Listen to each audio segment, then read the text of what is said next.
So many of us spend so much time overthinking, driving ourselves insane with thoughts.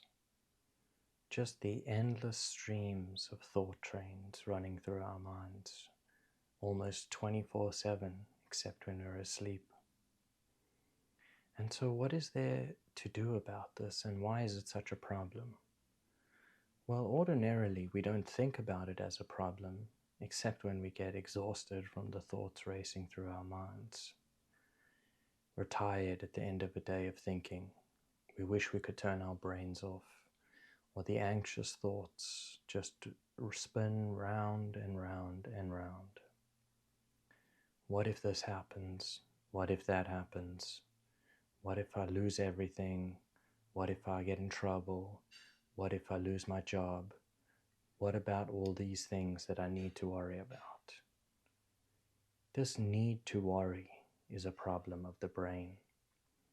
It really spends a lot of time thinking about all these possible futures that it needs to prepare for. And that even gives us a sense of control over things, almost as if we can say, you know what, if I've thought through every case scenario, then I don't have to be anxious anymore. And yet that never really seems to work out. And the situation itself, if it does happen, which it usually doesn't, it never really works out the way we thought it was going to anyway. We respond in the present moment, given the variables available to us at that time. Usually, the brain does not consider everything that there is to consider, because there's too many factors available at play.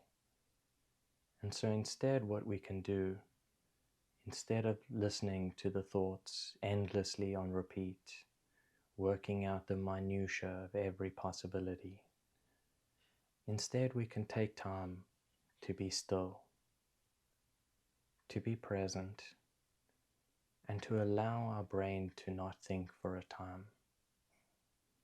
And in this period of not thinking, we find that we can still be fully aware, fully alert and awake, just here with what is. And in this break, which is being mindful, we take a break from thinking. We allow our body some release of tension and stress and worry and overwhelm. For the body responds to thoughts as if they were happening outside. It is not good at determining the difference between inside and outside events. And so when we're thinking about a stressful event, our body has a stress reaction.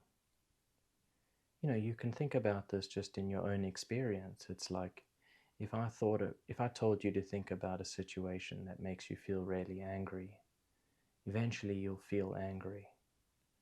If I told you to think about a situation that makes you feel really sad, you'll start to feel sad, even though you're just sitting here where you are, and nothing around you is causing the sadness or the anger. And so too, when we think about situations that are fearful, we feel fear, or we feel angry, or we feel sad. Any of these things come from the endless loop and stream of thinking that we do in our minds.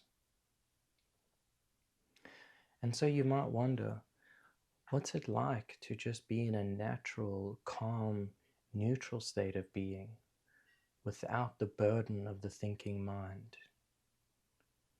Well, why not try and experience it here and now? It's not even that difficult to do. It's just that our mind doesn't pay much attention to those times when we aren't thinking, because it doesn't register it as important enough.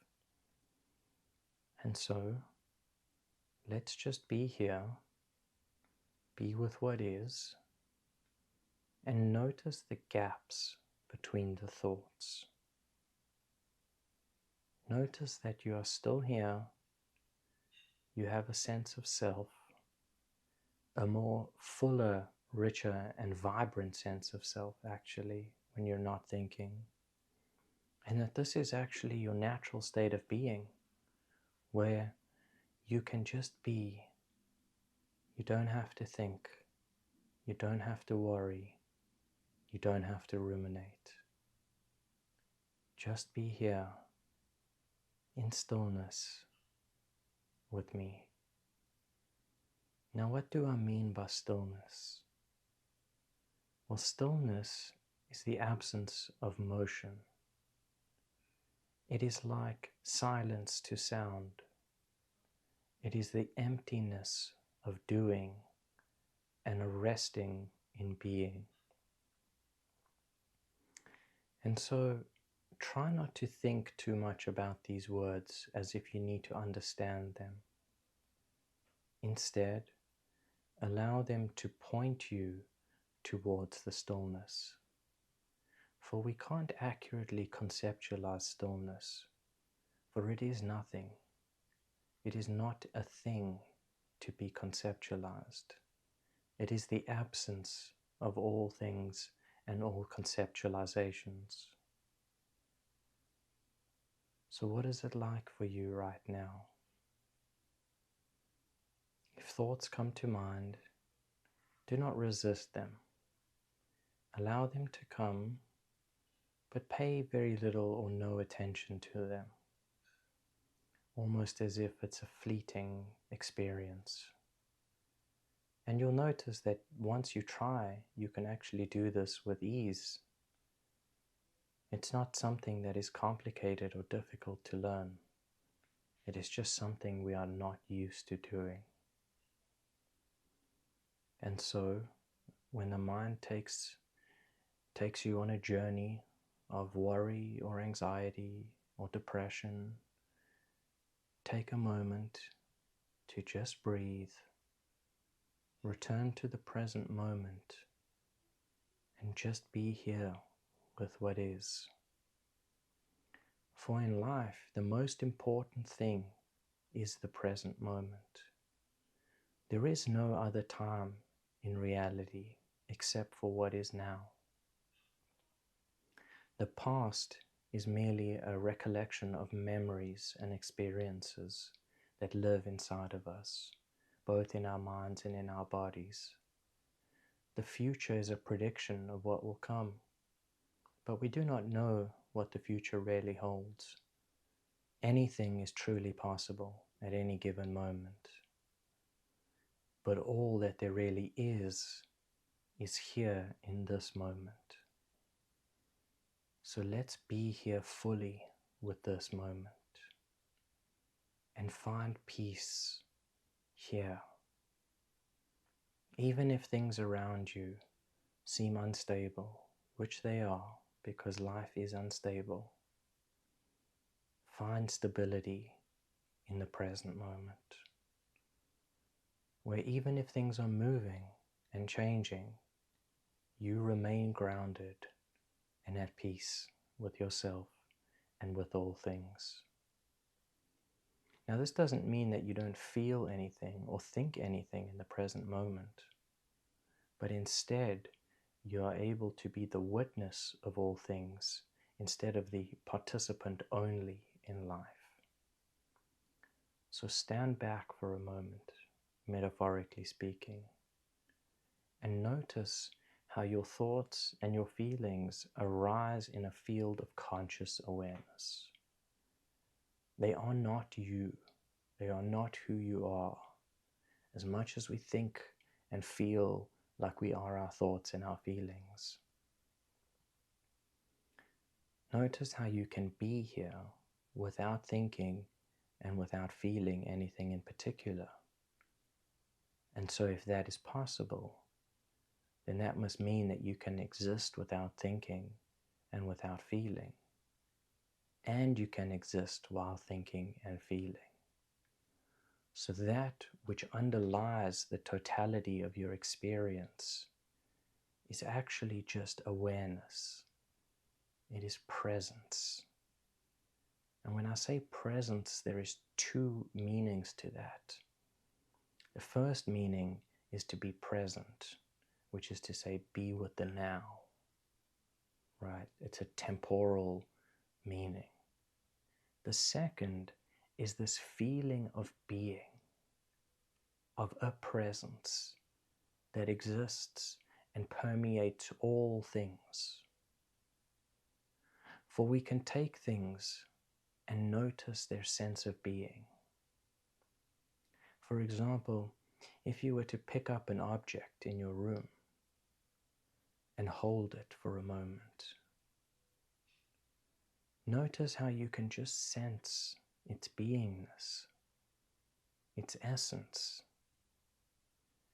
You can't really put into words exactly what that's like because it's an experiential phenomenon. Just like you can't describe what it's like to see the color red. You can only see it and experience it. So too with experiencing the being of something. And if you pay close enough attention to whatever it is that you experience the being of,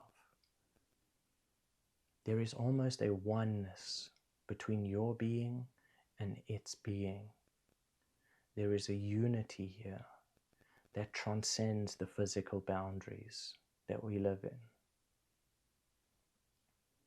And so if you are able to do this, you are able to take attention away from the overthinking mind, away from your feelings, and even away from your sense perceptions, and just be with what remains in the nothingness.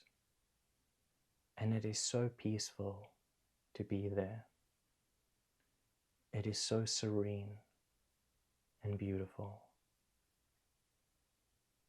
And so let's do that and take that with us throughout our days. Allow it to transform your life.